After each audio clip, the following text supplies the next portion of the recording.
Hello everyone. HPCL वाला exam के अब टोटल 50 से 60 दिन बचे हैं। देखो 3 मई को तुम्हारा एग्जाम है और ये वाला एग्जाम आसान है।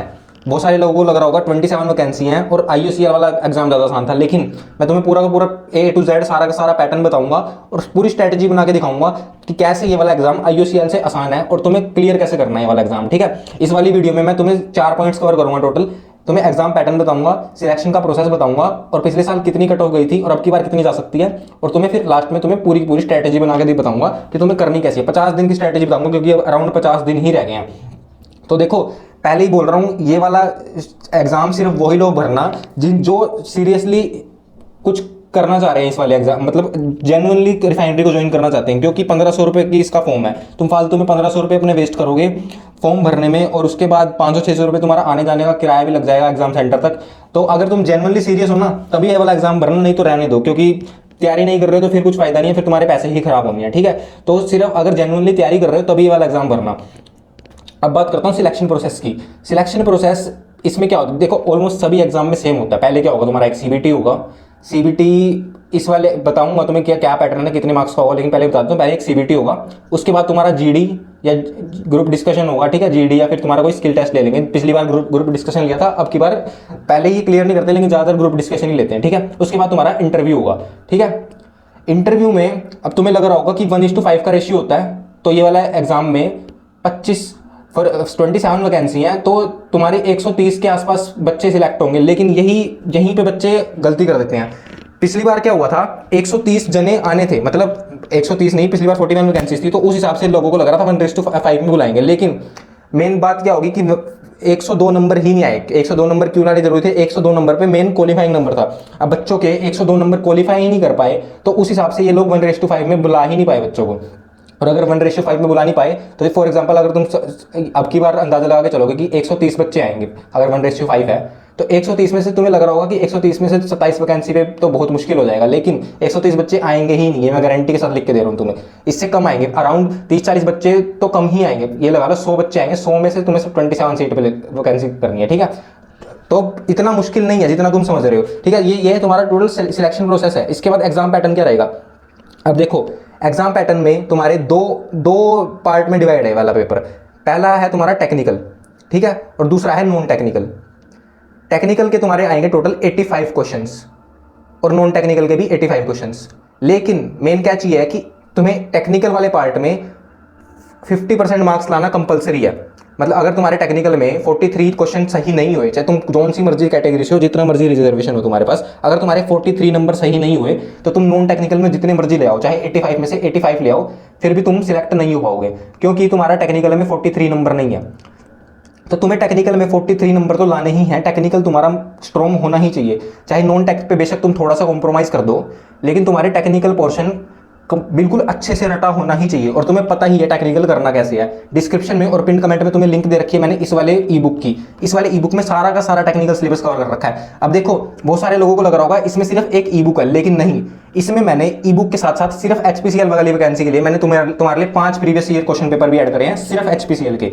देखो ये तुम्हारे प्रीवियस ईयर क्वेश्चन पेपर है 2023 से, और इसमें जो पुराने ये वाला क्वेश्चन पेपर था ना जो तुम्हारा पिछले साल हुआ है, वो वाला भी मैंने ऐड किया हुआ है। तो जितने भी तुम्हारे प्रीवियस ईयर क्वेश्चन पेपर है एचपीसीएल के, तुम्हें सारे के सारे इस वाले ई बुक के साथ मैंने अब की बार फ्री में दे दिए हैं। तो जो भी बच्चा डिस्क्रिप्शन में और पिन कमेंट से इस वाली लिंक पे जाकर ये ई बुक परचेज करेगा, जिसमें मैंने तुम्हें सारी की सारी टेक्निकल, जितना भी तुम्हारा टेक्निकल सिलेबस सारा का सारा कवर कर रखा है। ठीक है, तो जो भी बच्चा ये वाली ई बुक को परचेज करेगा उसको साथ ही में मैं ये सारे के सारे प्रीवियस ईयर क्वेश्चन भी अटैच कर रहा हूँ, और प्लस जो जितने भी इंपॉर्टेंट नोट्स हैं तुम्हारे सारे सब्जेक्ट्स के, वो भी तुम्हें फ्री में मिलेंगे। ठीक है, तो सिर्फ ई बुक नहीं है, तो तुम्हारा टेक्निकल का इससे सारा का सारा पेपर क्लियर हो जाएगा, और तुम्हें प्रीवियस ईयर के क्वेश्चन पेपर की भी तैयारी कर लोगे, तो उससे तुम्हारा डबल श्योर हो जाओगे तुम कि तुम्हारा टेक्निकल में 43 नंबर तो आ ही जाएंगे।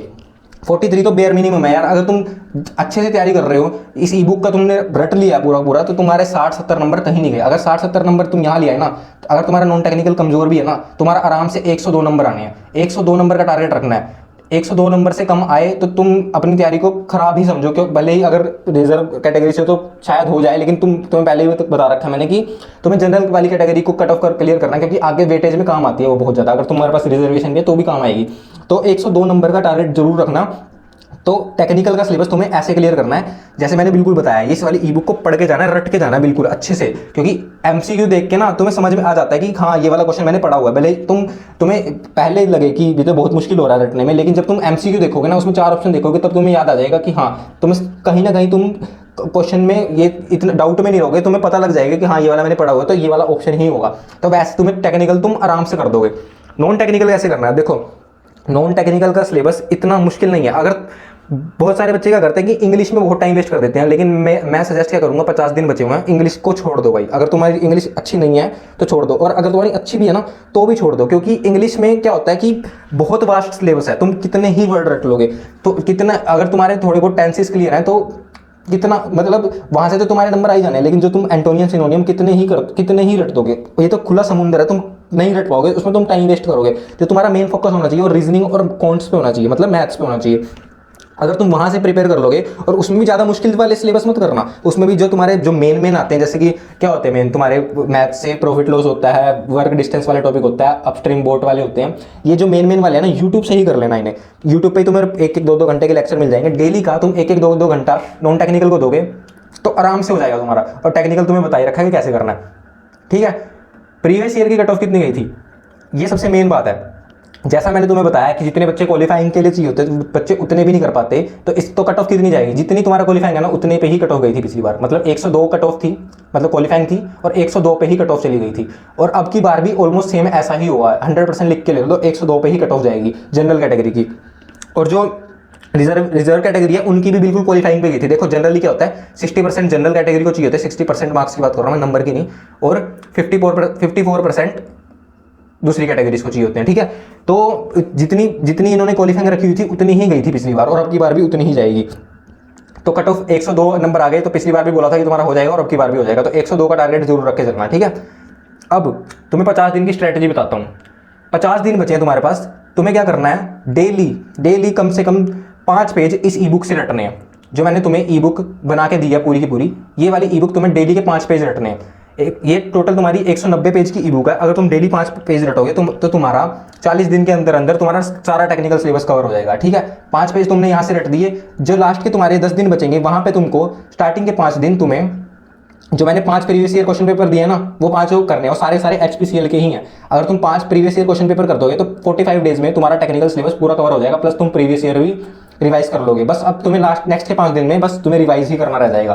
तो ऐसे तुम अपना पूरा का पूरा टेक्निकल सिलेबस निपटा सकते हो 50 दिन के अंदर अंदर। और नॉन टेक्निकल कैसे करना है, डेली की एक वीडियो रीजनिंग की और एक वीडियो मैथ्स की देखनी है, रिवाइज ना भी करो, बस उसके नोट्स जरूर बना लेना, ठीक है। यूट्यूब से ही देखनी है, सब चीज़ तुम्हें नॉन टेक्निकल का यूट्यूब से मिलेगा, ठीक है। भले ही तुम रिवाइज ना करो, भले ही तुम इसको रिवाइज ना करो, लेकिन नोट्स जरूर बना लेना, क्योंकि एक बार नोट्स बनाओगे ना तो जब तुम लास्ट में पेपर देने जाओगे अपने नोट्स देख के ना तुम्हें फॉर्मूले याद आ जाते हैं।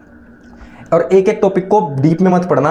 देखो वैसे तो सजेशन ये रहता है कि डीप में पढ़ना होता है एक टॉपिक, लेकिन अगर तुम्हारा नॉन टेक्निकल इतना मजबूत नहीं है ना तो डीप में मत पढ़ना, क्योंकि तुम टाइम वेस्ट कर दोगे एक टॉपिक, क्योंकि प्रैक्टिस का टाइम इतना अब है नहीं है। अगर तुम बेसिक जाओगे, तुम 80-20 प्रिंसिपल लगा के चलो, ठीक है। 80-20 प्रिंसिपल के हिसाब से तुम्हें बस 102 नंबर क्लियर करने हैं, तुम्हें कोई 170 का टारगेट नहीं लेके चलना, तुम्हें 102 क्लियर करने हैं। तो 102 के हिसाब से ही दिमाग लगाओ कि तुम्हें 102 क्लियर कर जाओ। बच्चे क्या करते हैं, बहुत सारे पेपर क्वेश्चन अटैम्प्ट कर देते हैं, नेगेटिव भी है इसमें। अगर तुम इस चक्कर में बहुत सारे क्वेश्चन भी अटैम्प्ट कर दोगे तो 102 भी नहीं क्लियर कर पाओगे। वो पिछली बार बहुत सारे बच्चों ने यही गलती करी है, मैंने पहले ही बोला था। जो क्वेश्चन में श्योर हो वही वाले करना, फालतू के क्वेश्चन कोई बच्चे 150 क्वेश्चन अटैम्प्ट करके आएंगे, तुम फालतू में नेगेटिव खाओगे बहुत ज़्यादा। अगर तुम्हें 102 का टारगेट है ना तो मैक्स 120 अटैम्प्ट करके आओगे, उसमें से 18 तक में रिस्क ले सकते हो, लेकिन 40-50 क्वेश्चन में रिस्क ले लो, वो बहुत ज़्यादा बेवकूफ़ी वाली बात है। तो इतना रिस्क मत लेना, बस 102 का टारगेट लेके चलना, तुम आराम से क्लियर कर जाओगे, ठीक है। डिस्क्रिप्शन में और पिन कमेंट में मैंने लिंक दे रखी है इस वाली ई बुक की, वहाँ से जाके तुम सारा का सारा क्लियर कर सकते हो, A to Z अपना टेक्निकल सिलेबस क्लियर कर सकते हो। और ये वाले जो प्रीवियस ईयर पेपर है वो भी मैंने इसी बुक के साथ अटैच कर दिए, वो भी तुम्हें मिल जाएंगे, ठीक है। 499 की ई बुक है, जाके डिस्क्रिप्शन से खरीद लो।